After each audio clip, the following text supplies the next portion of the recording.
पूर्व चलने से बटोही बाट की पहचान कर ले। पुस्तकों में है नहीं छापी गई इसकी कहानी, हाल इसका ज्ञात होता है न औरों को जबानी। अनगिनत राही गए इस राह से उनका पता क्या, पड़ गए कुछ लोग इस पर छोड़ पैरों की निशानी। यह निशानी मूक होकर भी बहुत कुछ बोलती है, खोल इसका अर्थ पंथी पंथ का अनुमान कर ले। पूर्व चलने से बटोही बाट की पहचान कर ले। नमस्कार, मैं डॉक्टर शंकर मुनिराय, शासकीय दिग्विजय महाविद्यालय राजनांदगांव में अपने सहयोगी प्राध्यापक डॉक्टर सोनल मिश्रा के साथ उपस्थित हूँ और हमारे बीच बैठे हुए हैं डॉक्टर मृणाल शर्मा जी। शर्मा जी प्रवासी भारतीय हैं, लगभग 15 वर्षों से ये विदेश में सेवा दे रहे हैं और आज हम इसे अपने और वहाँ के रहन सहन, रीति रिवाज, परंपराएं हैं उसके बारे में चर्चा करेंगे। शर्मा जी, आप इंजीनियरिंग के विद्यार्थी रहे हैं और विदेश में लगभग 1.5 दशकों से काम कर रहे हैं। आपको वहाँ कैसा लग रहा है एक प्रवासी भारतीय के रूप में? एक उपलब्धि भी लगती है। भारत से बाहर जाने चाहते हैं तो अपने शहर का नाम साथ जाता है, अपने देश का नाम साथ जाता है, समाज का नाम साथ जाता है। एक उपलब्धि जरूर है, परंतु अपनी जड़ों से दूर जाने की एक दर्द भी होता है। तो वो जुड़ाव बना रहता है और वो उस उपलब्धि को कभी हावी नहीं होने देता है।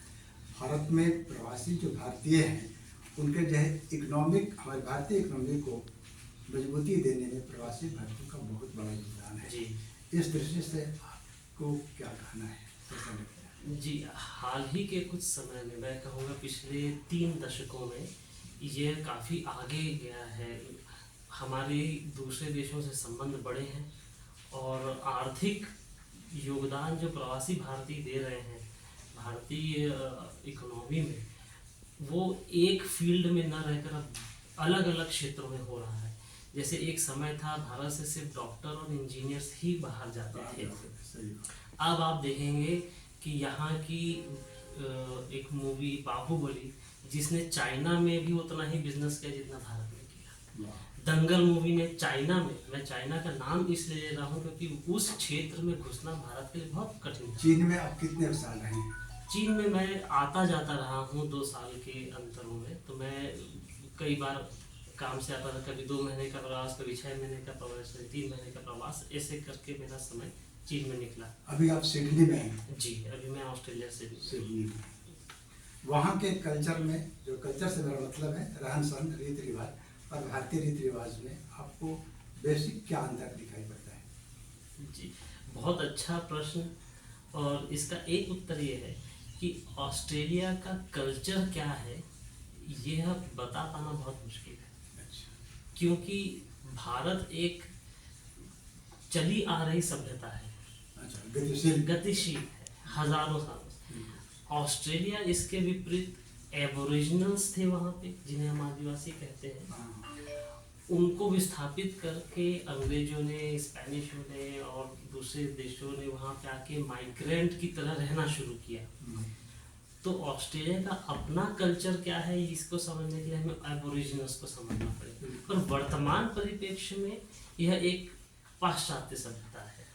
हम लोगों ने ये पढ़ा है कि वहाँ जो भारतीय प्रवासी हैं वो लोग अपने भारतीय संस्कृति को लेकर के, आपका एक समूह है साथ वहाँ प्रवासी भारतीयों का, और सारे भारतीय पर्व जो है आप लोग एक साथ मिल करके मनाते हैं, ऐसा होता है? जी, मैं आपको उदाहरण दूंगा छठ पूजा का। अच्छा।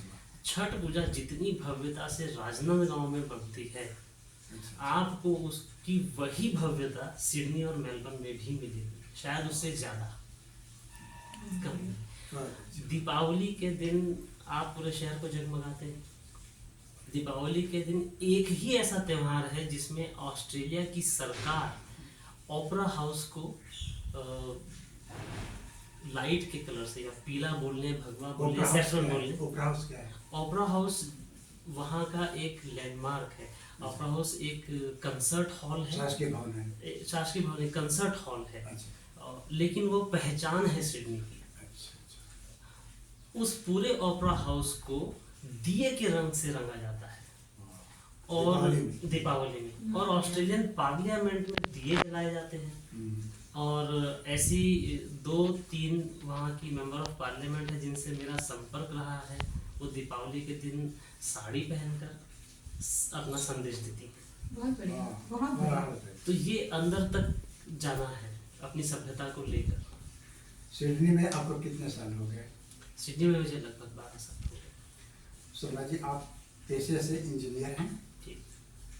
स्वभाव से आप क्या हैं? स्वभाव से, चूंकि मैं राजनांदगांव से हूँ और जहाँ हम बैठे हैं साहित्य की त्रिवेणी कहलाती है। मैं ये सवाल इसलिए किया कि आपके पिताजी भी एक साहित्यकार हैं, जी रहे हैं, और ज्ञात हुआ है कि आपकी एक काव्य पुस्तक भी है जी आपको तो दिखाई। जी, हाल ही में मेरी एक कविता अच्छा, किताब की प्रकाशित है किताब? जी है। अच्छा, उसका नाम बता दीजिए। थोड़ा गांव थोड़ी छाँव, ये एक काव्य संग्रह है जो हाल ही में प्रकाशित हुआ है। इसमें 78 कविताएं हैं और ज़मीन से जुड़ी हुई कविताएं हैं और कुछ प्रवासी मन की कविताएं हैं, कुछ नारी विमर्श की कविताएं हैं। तो एक एक प्रकार का बागीचा है ये। सुंदर मैडम, आप सर से कुछ बातें कीजिए। तो first of all welcome madam, आप हमारे कॉलेज में आए और हमारे सवालों का जवाब दे रहे हैं आप इतने अच्छे से। मैं आपसे पूछना चाहूँगी कि हमारे यहाँ की अपेक्षा सिडनी की महिलाओं में आप अगर तुलना करें तो सामाजिक और आर्थिक स्तर पर आप क्या अंतर पाते हैं? जैसा ये सवाल का उत्तर वहीं से शुरू होता है जहाँ पर पिछले सवाल का उत्तर खत्म होता है। ऑस्ट्रेलिया में महिलाओं की स्थिति यहाँ से बेहतर है, यह मैं कहने में बिल्कुल भी संकोच नहीं करता। परंतु वो बेहतर क्यों है, ये जानने के लिए हमें देखना होगा कि महिलाओं का बैकग्राउंड क्या है। वो विदेशों से, पश्चिम देशों से आई हुई महिलाएं हैं, वे शिक्षित हैं और चूँकि आप कहीं पे दूसरे देश में जाके आप वहाँ रहना शुरू करते हैं, सेटल होते हैं, तो आप आर्थिक रूप से, सामाजिक रूप से आप 2 कदम आगे ही हैं। एक बराबरी के लेवल पे है पुरुष और स्त्री वहाँ पर। यहाँ आप अगर पूछें तो यहाँ पे अब थोड़ी स्थिति सही हुई है, परंतु स्त्री को वहाँ यह नहीं बताना पड़ता है कि लड़की पढ़े या न पढ़े। वहाँ प्रश्न होता है कि लड़की क्या पढ़े। यहाँ का प्रश्न ये होता है कि क्या लड़की पढ़े। तो हम एक कदम पीछे जरूर हैं, परंतु पिछले कुछ दशकों में ये स्टीरियोटाइप भी टूटा है। जैसा कि आपने कहा कि वहाँ लड़कियों को पढ़ने की ज़्यादा आज़ादी है, तो शिक्षा का स्तर अगर आप तुलना करें यहाँ भारत की महिलाएं और सिडनी की महिलाएं, तो आप क्या अंतर पाते हैं शिक्षा के स्तर पर? जी, शिक्षा के स्तर पर बात थोड़ी सी उलट हो जाती है। उलट इसलिए हो जाती है कि यहाँ एक बार जब महिला शिक्षा के क्षेत्र में प्रवेश कर जाती है, ये प्रश्न उसके बाद का है, क्या होगा। यहाँ शिक्षा के क्षेत्र में महिलाएं जब जाती है तो विज्ञान, प्रौद्योगिकी, टेक्नोलॉजी और बिजनेस मैनेजमेंट इसमें जाती है और वो अपना कंट्रीब्यूशन, जैसे कि आप स्वयं हैं, आप देख रहे हैं रिसर्च में, डेवलपमेंट में। आज वायरोलॉजी में सबसे ज़्यादा महिलाएं हैं भारत में, पुरुषों की तुलना में शायद 70% महिलाएं हैं। ये चीज़ वहाँ नहीं है। वहाँ पे महिलाएं शिक्षित हैं, पर महिलाओं की शिक्षा जो है वो बिजनेस तक सीमित है। वहाँ महिलाएं बिजनेस करना चाहती हैं, नौकरी करना चाहती हैं। अनुसंधान के क्षेत्र में मेरे अनुमान से जितना प्रतिशत भारत की महिलाओं ने योगदान दिया है, उतना प्रतिशत वहाँ नहीं होगा। आज की युवा पीढ़ी को, हमारे भारतीय युवाओं को आप क्या संदेश देना चाहेंगे? आज की युवा पीढ़ी की ऊर्जा जो है वो पिछले कुछ दशकों के युवाओं से डेफिनेटली ज़्यादा है। नहीं, ये सवाल इसलिए पूछा जा रहा है, विदेशों की तुलना में और हमारे लिए उसके संदर्भ में क्या कहेंगे विद्यार्थियों को? यहाँ के भारत को एक युवा देश कहा जाता है जी। तो अगर आपको कहा जाए कि हमारे युवाओं के प्रति एक संदेश दें, तो आप क्या कहना चाहेंगे? 3 चीज़ों पर ध्यान बहुत ज़रूरी है। 3 चीज़ें। सफलता और असफलता के बीच जो दूरी होती है वो होती है आपकी इच्छा शक्ति की। आप अपनी इच्छा शक्ति प्रबल रखिए। वही निर्णय लेगी कि आप सफल हैं या असफल। दूसरा, भारत 140 करोड़ लोगों का देश है, इसलिए आपको कर्तव्यनिष्ठ होना बहुत जरूरी है। और तीसरा सबसे महत्वपूर्ण बिंदु जो है, जो हम यहाँ के युवाओं से एक्सपेक्ट करते हैं कि ऐसा हो, वो ये है समय का सदुपयोग। बहुत ज़रूरी चीज़ है। क्योंकि हम एक युवा देश है, स्किल की कमी नहीं है, क्या हम अपना समय उसमें लगा रहे हैं, ये 3 बिंदु प्रमुख है। इसके बाद सारे बिंदु जो है वो सेकेंडरी है।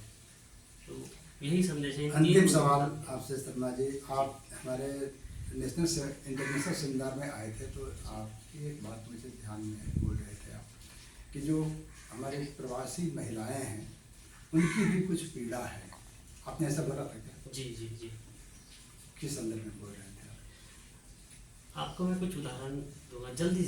जी हाँ, जल्दी। जैसे प्रवासी महिलाएं वहाँ जाती हैं तो वे अपनी जड़ से यहाँ से उठ के जाती है, यहाँ की संस्कृति, यहाँ का परिवेश और वहाँ की संस्कृति अचानक से उनके सामने खुल के दिखती है।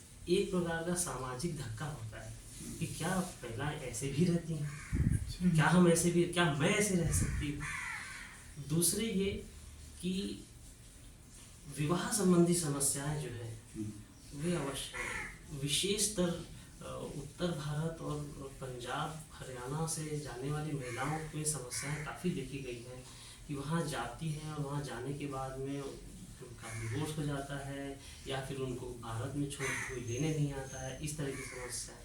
इसका समाधान करने में सक्षम है, परंतु उन्हें ये पता नहीं कि अप्रोच कैसे करें, उन्हें कानून की समझ नहीं। एक अंतिम सवाल आपसे और करना चाहूँगी। आपके बच्चे सिडनी के ही स्कूल में पढ़ते हैं, तो यहाँ का एजुकेशन सिस्टम, जैसे अभी हमारे यहाँ NEP लागू हुआ है और वहाँ का एजुकेशन सिस्टम आप कंपेयर करते हैं, तो आज के समय में आप क्या सही पाते हैं?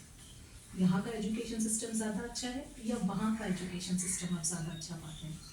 मैं इसका राजनीतिक जवाब नहीं दूंगा। स्पष्ट ये है कि यहाँ का एजुकेशन सिस्टम यहाँ के लिए सही है, वहाँ का एजुकेशन सिस्टम वहाँ के लिए सही है। जब आप वहाँ के सिस्टम को यहाँ लाने की कोशिश करेंगे पूर्ण रूप से तो वो फेल हो जाएगा और यहाँ का सिस्टम वहाँ फेल हो जाएगा। 140 करोड़ के देश में आपको बच्चों में कॉम्पिटेंसी लाना जरूरी है। वहाँ पे आप पूरे देश की जनसंख्या दिल्ली से भी कम है, तो वहाँ बच्चों पर दबाव नहीं डालते हैं।